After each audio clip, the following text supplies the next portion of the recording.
Assalamualaikum warahmatullahi wabarakatuh. Gimana kabarnya semua? Semoga baik-baik saja ya.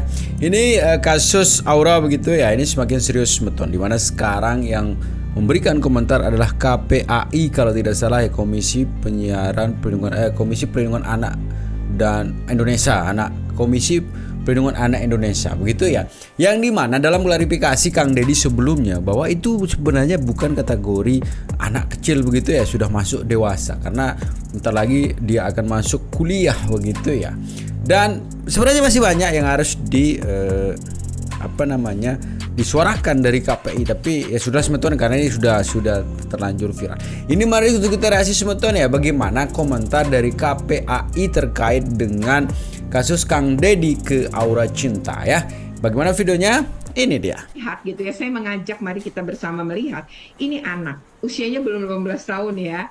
Ini adalah anak. Yang kedua, hak anak itu dilindungi loh. Ya, untuk berpendapat dilindungi lewat Konstitusi RI, dilindungi juga lewat Undang-Undang Perlindungan Anak. Nah, yang ketiga adalah emang kan ini tentu sih tidak setara ya. Saya sebenarnya mengapresiasi bahwa ada dialog yang dibuka oleh gubernur. Namun tadi Pak Gubernur ini kan punya relasi kuasa yang tidak seimbang dengan si anak. Ya, jadi ketika anak itu terus berani berbicara, kalau saya sebagai pemerhati anak, saya menganggap bahwa ini anak sebenarnya punya keberanian luar biasa. Yang kedua adalah kan dia bicaranya sebenarnya runut, hanya dipotong-potong aja ya oleh gubernur. Jadi sedang bicara apa belum utuh sudah dipotong. Nah, ini juga mengakibatkan kita tidak menangkap makna yang keseluruhan dari yang mau disampaikan oleh anak ini. Yang ketiga adalah ini kan divideokan, kemudian juga diviralkan ya, kemudian berkali-kali dikatakan ya seolah-olah tuh gini ya, nggak punya rumah tapi ngutamain ini. Jadi udah ada mengejas gitu ya anak ini gitu. Nah, menurut saya sebenarnya dialog yang baik tidak seperti itu. Pertama, kalau memang mau dialog ya sebaiknya sih dipanggil berdua, bicara bebas. Yang kedua adalah sekali lagi, terlepas dari ini, saya bukan karena tidak setuju atau setuju dengan wisuda dengan bukan ya, tapi dalam hal ini saya lebih melihat adalah kondisi si anak dan bagaimana anak ini berpendapat gitu, karena dia punya video-video yang sebenarnya lebih utuh kita bisa melihat. Lalu kalau ada sebuah kebijakan kemudian ada yang mengkritisi, sebenarnya dilindungi kan di negeri ini. Jadi konstitusi kita ngelindungi gitu. Jadi sebenarnya nggak apa-apa. Dan karena ini anak, bukan manusia dewasa. Ingat, kita pernah jadi anak, tapi anak kan belum pernah jadi orang tua, jadi guru, atau jadi gubernur apalagi gitu. Jadi tentu cara berpikirnya beda dengan orang dewasa. Jadi pendekatan dengan anak ya, mendengarkan anak, saya rasa menjadi hal penting, apalagi sebuah kebijakan.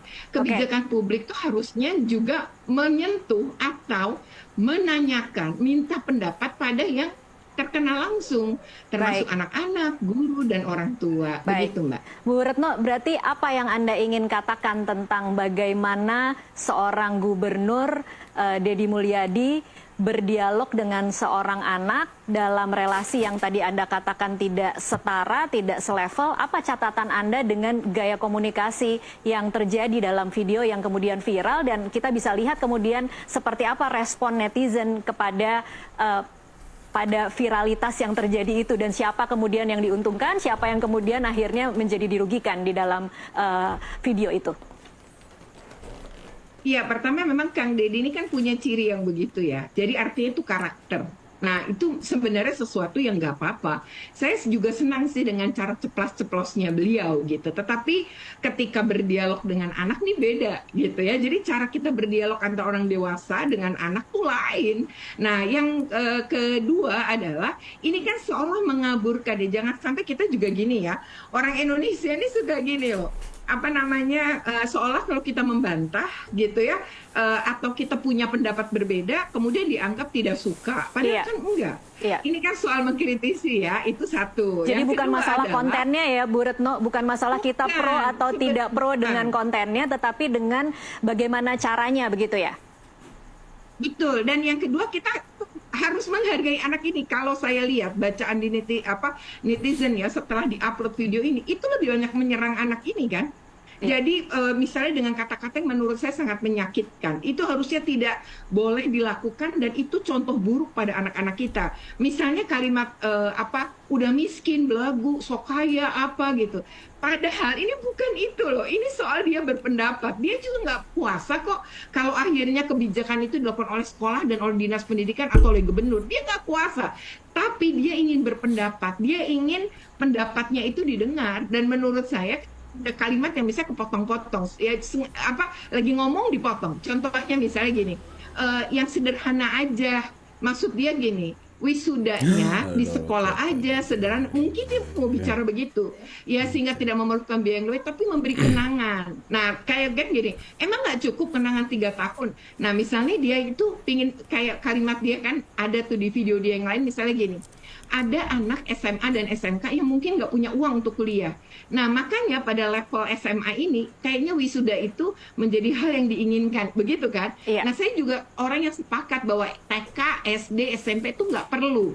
Tapi mungkin SMA dan SMP perlu dengan sejumlah catatan dan itu bisa diatur oleh Pemprov. Oke, baik. Saya bergeser ke Pak Dede sekarang untuk komentarnya terhadap video yang viral ini, Pak Dede. Nah itu sebetulnya memang kita tahu sendiri bahwa setelah video itu viral menimbulkan spekulasi yang beragam sebetulnya, ada yang pro ada yang kontra, baik dalam sisi sebagai anak, baik dalam sisi sebagai korban atau apalah di situ ya. Tapi intinya sebetulnya Kang Deddy tetap dengan pertama, kalau kita lihat semua video-video tentang video-video Kang Deddy ini memang kalau saya simpulkan secara pribadi setelah saya begitu banyak nonton videonya, memang pertama nggak suka sama orang yang tidak bersyukur, orang sombong terutama begitu ya. Beliau tidak suka. Tapi mungkin ya yang namanya pemimpin ada kurang ada lebihnya lah begitu dalam mengomentari atau apalah di situ ke semua orang begitu ya. Kalau kita bandingkan dengan video sesudah itu sebetulnya gimana ada pertemuan antara anak SMP begitu Kang Deddy, kita lihat di situ bagaimana beliau menggunakan bahasa atau kata-kata yang memang sesuai dengan anak SMP begitu. Tapi dalam klarifikasi yang lain sebetulnya memang sudah jelas bahwa anak itu mau masuk kuliah. Jadi kalau anak itu maaf ya sesudah lulus berhenti 1 tahun dia melanjutkan kuliah, artinya bahwa apakah anak yang masuk kuliah tidak dikategorikan sudah dewasa? Begitu ya, kecuali anak SD SMP mungkin masih anak kecil lah ya, SMA masih remaja. Dan kalau sudah masuk ke level perguruan tinggi, apakah masih remaja atau memang kategori anak kecil atau bagaimana ya, mungkin KPI mungkin lebih tahu tentang itu. Tapi intinya sebetulnya apapun terjadi, ini video sudah kedung beredar ya, sudah kedung dirujak, sudah kedung mendapatkan statement-statement atau apalah di situ yang mungkin nantinya kita tidak tahu akhirnya gimana, apakah itu menguntungkan atau merugikan pihak awalnya sendiri ya. Ini semakin menarik sebetulnya, coba kita dengarkan pendapat dari salah satu juga ini pakar yang luar biasa ya, ini dia. Pertama saya salut ke Putri tadi ya, dengan gaya Kang Deddy Mulyadi pressure seperti itu, beliau masih bisa menjawab dengan baik lah gitu. Tapi saya tidak mau terjebak pada ngebahas komunikasi politiknya Pak Deddy Mulyadi, komunikasinya, karena itu bukan bidang saya. Iya. Saya hanya ingin menyikapi bahwa ada Undang-Undang Nomor 20 Tahun 2003 tentang Sistem Pendidikan Nasional di pasal 6. Menyampaikan hak, menyampaikan aspirasi itu adalah dijamin oleh hak asasi manusia. Selain dari di Declaration of Human Rights juga diatur. Tapi di pasal 6 itu yang mengatur tentang prinsip penyelenggaraan pendidikan, diantaranya demokratis, berkeadilan, tidak diskriminatif, dan menjunjung tinggi HAM. Nah, ini adalah aspirasi siswa terkait harus adanya perpisahan dan study tour. Itu yang pertama.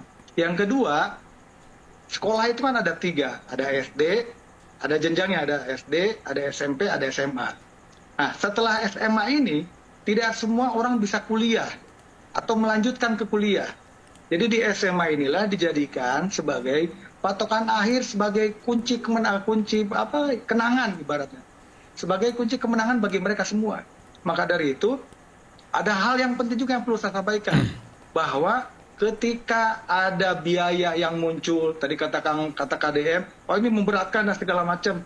Tolong diingat, di undang-undang itu ada peraturan tentang keputusan Menteri Pendidikan nomor 67 kalau tidak salah, itu membahas tentang bahwa ada komite sekolah. Nah, komite sekolah itu adalah orang-orang yang memang ditunjuk oleh pihak sekolah dan masyarakat untuk bisa mengkomunikasikan terkait ini. Pak Dede. Ya, halo? Iya, Pak Dede. Ya, siap. Iya, silakan Nah Pak. ini, begini Bu, terkait ide ada Kemendiknas nomor 75 tahun 2016 bahwa pihak sekolah, guru, berikut siswa menginginkan perpisahan lah, itu yang paling pokok. Yang selanjutnya, sebetulnya yang perlu kita garis bawahi, tidak ada satupun surat edaran larangan perpisahan atau larangan study tour dari Kang Deddy Mulyadi saat ini. Tidak ada.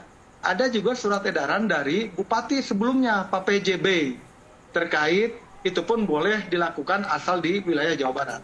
Tapi Kang Deddy Mulyadi tidak ada dalam surat gubernur. Pergubnya tidak ada, instruksinya tidak ada, berupa surat tidak ada. Kenapa tidak ada dalam bentuk surat? Karena surat dari gubernur kalaupun itu keluar bertentangan dengan Kemendiknas nomor 75 tahun 2016. Baik. Oke, Gitu. oke. Kalau Gimana sekarang bertentangannya? Iya. Bertentangannya adalah karena itu adalah study tour, perpisahan, itu dikelola atau dilaksanakan, diusulkan dalam forum komite sekolah. baik. Oke, Gitu. Berikut baik. orang tua wali. Gitu. Baik, Ya. saya tadi tahu Bu Retno tidak mau terjebak membahas soal ini, tapi mau tidak mau harus kita bahas sedikit soal bagaimana kemudian ini perdebatannya adalah kebebasan berpendapat versus kemudian kebijakan tidak perlu ada wisuda. Jadi kemudian kalau kemudian dihadapkan dengan dua komponen ini, mana sebenarnya yang harusnya ditempuh ketika kemudian kita memiliki ada satu video viral yang seperti ini yang membuka ruang diskusi, apakah memang perlu dilarang atau sebenarnya ini sebenarnya bisa kemudian menjadi kebijakan masing-masing sekolah atau masing-masing individu, masing-masing orang tua, atau seperti apa sebenarnya? Mungkin saya ke Bu Retno lagi. Iya, pertama saya sepakat gitu ya dengan Kang D ya, yang anggota Komisi 5 ya Pak dari Iya, DPR betul. di Jawa Barat Provinsi Jawa gitu. Ya, pertama tuh menurut saya adalah aturan. Jadi kita harus berdiri di atas aturan.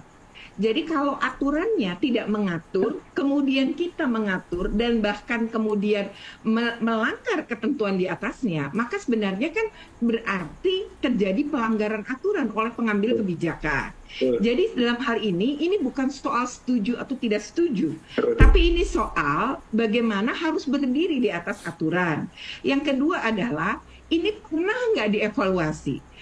Jadi itu cuma gini ya, oke, ini memberatkan gitu. Versi siapa? Versi ada orang yang ngadu, oke, pasti ada pro kontra.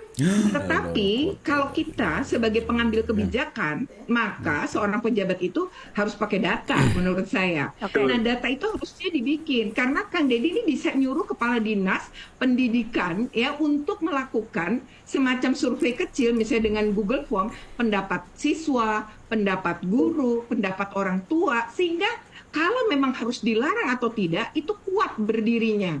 Nah, menurut saya ini kan kurang mendengar. Dan ketika ada yang berbeda, seolah menyerang. Padahal menurut saya enggak. Gitu. Jadi segitu semeton videonya ya tentang tanggapan dari KPAI ya, KPAI mengenai video yang viral. Tapi saya masih setuju dengan pernyataan Kang Deddy bahwa, atau mungkin bantu saya tulis di kolom komentar sebetulnya, apakah anak tergolong anak remaja yang sudah masuk kuliah begitu ya? Apakah termasuk anak remaja atau memang sudah dewasa? Status anak yang mau masuk kuliah begitu ini sudah 20 tahun mau 20 tahun begitu. Ya, silakan bantu saya tulis di kolom komentar.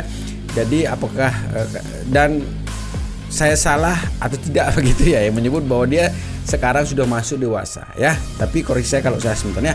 Tetap jaga persatuan dan kesatuan kita ya. Assalamualaikum warahmatullahi wabarakatuh.